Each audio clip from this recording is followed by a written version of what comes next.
Bulldog broadcast, the Field of 68 Media Network. I'm your host, Dan Dickau, where we've been talking all things Gonzaga hoops throughout the course of this season. We've had a number of guests, but today I'm going to break down what I see as some important things to look out for Gonzaga in the first round of the NCAA tournament in Portland against Georgia State, as well as a little bit of a preview of possibly what to expect with Memphis and or Boise State, who would be the second round opponent. Well, first off, for Gonzaga, second consecutive year, they are the number one overall seed. It's unbelievable to think that this Gonzaga run of 23 straight NCAA tournaments has truly, again, culminated in being one of the absolute powers of college basketball. 2 Final Four appearances, 2 national title game appearances, more Sweet 16s than I can recount off the top of my head. They've been to the advanced past the first round. I believe it's the last 11 years in a row. They, as well as Kansas, have the longest streaks in regards to getting out of the first round. So pretty amazing what Gonzaga and Coach Few have done over these last 20-plus years. But again, WCC Conference champs, WCC Tournament title champs, overall number 1 seed in the West, get close to home or as close as possible geographically this year. So they are at home, they are in Portland, where they will face the 16 seed Georgia State Bulldogs, which it's going to be an interesting game. Georgia State, not a great shooting team. They're actually bottom 15 in the country in field goal percentage. They don't shoot a lot of threes. They give up a lot of threes, and they give up a lot of threes at a good percentage. So outside shooting is going to be something to look out for both ball clubs.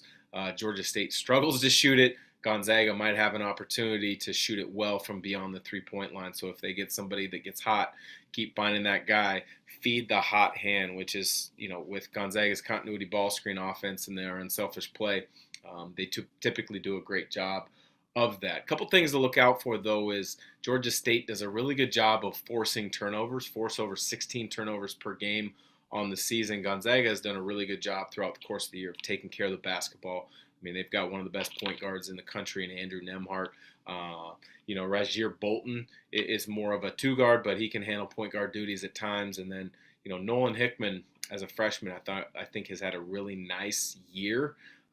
He is kind of becoming,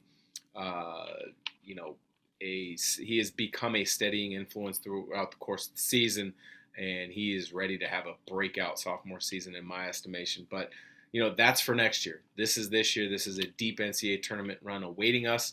I think the Zags will be cutting down the nets in New Orleans for a national title. Their first national title, which I'm sure plenty of former Zags like myself plan to make that trip. But closer look at Georgia State. As I said, they're the 16 seed. They're out of the Sun Belt, 18-10 on the season. They won the Sun Belt tournament title.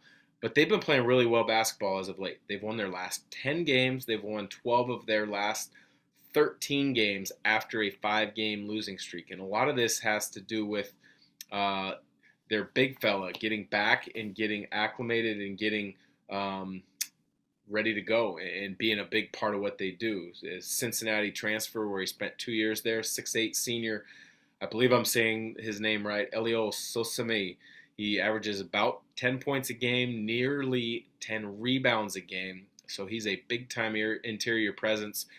After him, they've only got one more player with a decent amount of size, and that would be 6'10 junior Jalen Thomas. So those two will need to stay out of foul trouble while playing as physical as possible to try to slow down and limit Drew Timme and Chet Holmgren on the interior. But really where the strength of Georgia State's game is on the perimeter. They've got 3 really good guards with a ton of experience, a couple fifth-year seniors in the backcourt in particular, kind of really drive what they do.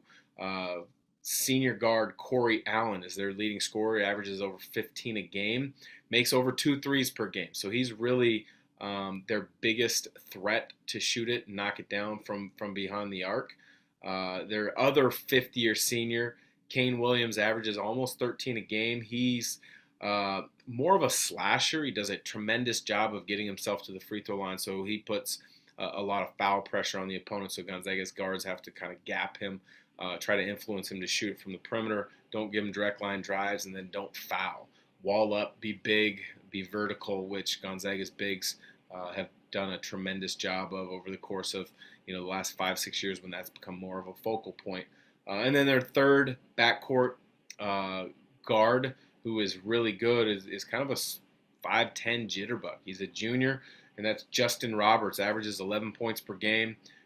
He can shoot it a little bit from three-point line as well, about 36%, averages about 1 a game, so he's not as prolific from the three-point line as Corey Allen, but those are the two guys that will shoot it from deep that you've got to be aware of.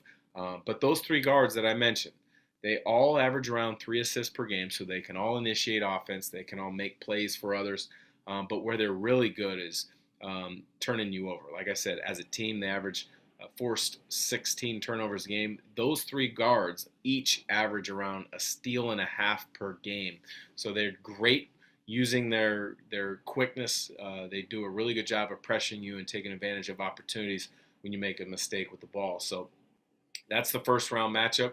Georgia State, Gonzaga as the one is the biggest favorite, in any first round matchup. I believe it's, last I checked, they're 23.5 point favorites to beat Georgia State and the Panthers. But before we move on to the next topic, let me tell you guys a little bit about our partners over at BetRivers Sportsbook. If you haven't signed up with BetRivers yet, now's the time, because they are offering a $250 match bonus for your first deposit. But what sets them apart is that they require just one playthrough to turn your bonus into cash money. With their new Rush Pay instant approval, withdrawing your winnings is safer, more secure, and more reliable. With basketball season tipping off, get in on the action by going to betrivers.com today, or by downloading the BetRivers iOS app. Must be 21 years or older. Gambling problem? Call 1-800-GAMBLER. You look at the second round matchup. It's going to be an interesting game to watch. Memphis against Boise State. Boise State, the 8 seed. I think they got a little underseeded in my estimation. Mountain West champs, Mountain West tourney champs. Leon Rice, former Gonzaga Bulldog assistant coach, knows Gonzaga's program as well as anybody.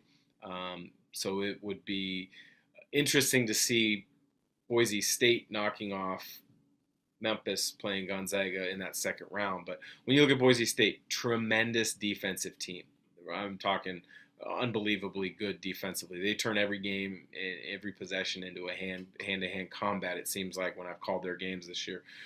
They've got versatile wings with some size that can switch almost 1 through 4 at times, with Abu Kijab and Emmanuel Akot, and then kind of another perimeter player, Marcus Shaver, about 6'2" guard. Gonzaga fans might remember him from his time at University of Portland. He is a big-time clutch player. He's made at least 3 either go-ahead or game-winning threes in the closing seconds of games. They've also got somebody, if you're from Spokane, you might remember the name, Tyson Degenhart, freshman of the year in the Mountain West, Mountain Spokane High School. He's put together a really good year. Ever since he moved into the starting lineup, I believe they are 23-2 on the season. So he has been a tremendous spark for the Broncos once he got acclimated to the college game, moved into the starting lineup. So they want to slow it down. They want to make it a rock fight on the defensive end. They want the game in the 60s, where Memphis, very athletic, they can turn you over. They can get out in the half court. Penny Hardaway's done a really good job of kind of reshuffling the deck after not getting off to the start this year that a lot of people projected and anticipated. A lot of people and analysts were projecting a top 12-ish team early in the season, but they had a lot of youth. They had a lot of parts they had to get up to speed and get situated together, namely being Amani Bates. He kind of struggled as a freshman at times, showed flashes of potential as a freshman at times to live up to the hype that he's had ever since his sophomore year of high school. But he has taken a leave of absence from the team, and kind of since that point, Memphis has looked really good. They've got some great wins in the American Athletic Conference. Obviously, you must if you're a 9 seed in the NCAA tournament. But when you look at their roster, their go-to guy, their guy they really keep an eye on is a guy who, very similarly to Ben Gregg a season ago for Gonzaga, graduated high school early, enrolled in college early, and that is Jalen Duren. And a lot of it for him is to get his NBA eligibility clock sped up. He is that type of talent. He's big, he's long, he's athletic, he's skilled, he plays with an edge, he plays with a motor. Boise State's going to have to do a nice job on him. And I think for Boise State to win, which I'm predicting they will win, they will need to really control the tempo and keep Memphis off the glass. So it's going to be a fun weekend of basketball in Portland. If you're down there, you're probably going to stay and stick around and watch St. Mary's out of the WCC. That should be a fun opportunity where they play either Indiana or Wyoming, a couple teams that I think that St. Mary's has a chance to beat, setting up a possible second-round matchup against UCLA. That would be a heck of a game. Two great defensive teams from the state of California, and that's a game to kind of pinpoint and look to see if it happens. So for the Bulldog broadcast and the Field of 68 Media Network, I'm Dan Dickau. Check us out again throughout the tournament for more updates and highlights.